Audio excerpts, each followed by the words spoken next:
You're listening to AI Prism from Seoul Economic Daily. Korea's industry sector is repricing in real time. 107 days of Middle East supply chain disruption is ending, and three separate stories today show how Samsung, Doosan, LS Cable, and the memory materials sector are each positioning for what comes next.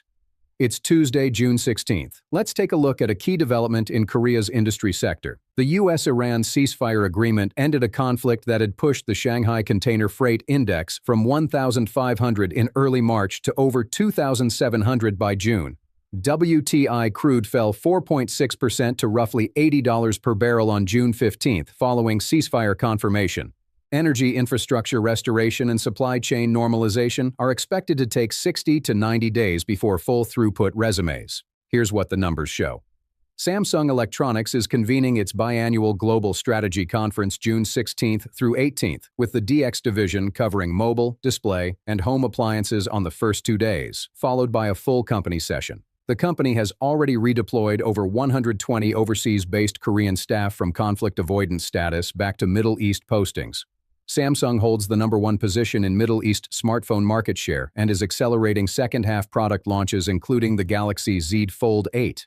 For its semiconductor division, Samsung is tracking HBM4 supply to NVIDIA's next-generation Vera Rubin accelerator and has shipped the world's first HBM4E samples, with the DS division session on June 18th focused on locking in HBM supply leadership through the second half.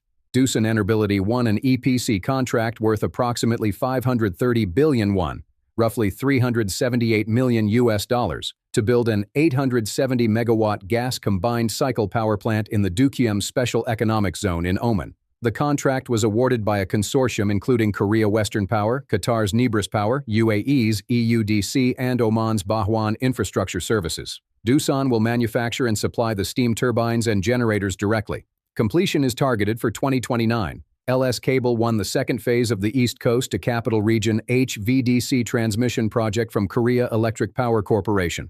Combined with the first phase awarded in 2024, total contract value reaches approximately 234 billion won, around $167 million. The project uses LS Cable's 525 kilovolt 90-degree rated HVDC cable, the highest transmission capacity specification commercially deployed.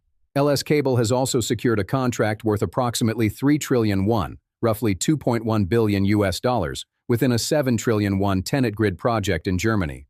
Memory materials suppliers are targeting 2027 for inventory normalization after burning through standard 3 to 4 month reserves during the 107-day conflict. Suppliers of precursors and specialty gases are pursuing price increases of at least 50% recovery of unrecouped cost increases, initially absorbed during the conflict, beginning from 2027 contract negotiations. Hyundai Rotem unveiled an AI-based unmanned turret counter-drone multi-layer defense system at Eurosatory 2026 in Paris, the world's first public demonstration of this configuration. The system uses AI detection and classification algorithms to analyze drone type, distance, and altitude in real time. The export version K2 tank concept was also shown for the first time. Eurosatory runs through June 19th, with 2,600 companies from 68 countries participating. So what does this mean for analysts tracking Korea's industry sector?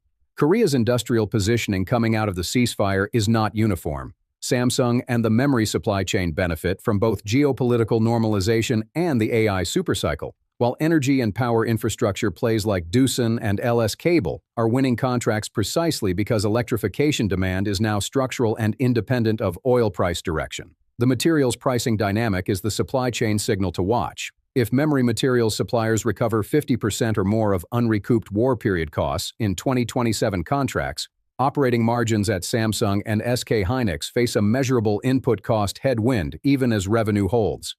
What to watch? Samsung DS Division Strategy Conference Outcomes, June 18th. Watch for HBM4, E-volume ramp timeline, and any Vera Rubin supply share disclosure.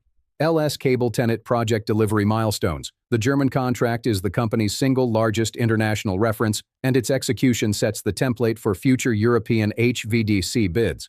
Memory materials contract negotiation season, expected Q4 2026. The degree of cost pass-through will determine whether the K-memory supercycle trickle-down reaches the materials tier in 2027. That's today's AI Prism, Industry Daily. This episode was produced with AI assistance based on Seoul Economic Daily reporting and reviewed by a human editor. AI Prism is a Juan Ifra award-winning series. We'll be back tomorrow. You've been listening to AI Prism from Seoul Economic Daily.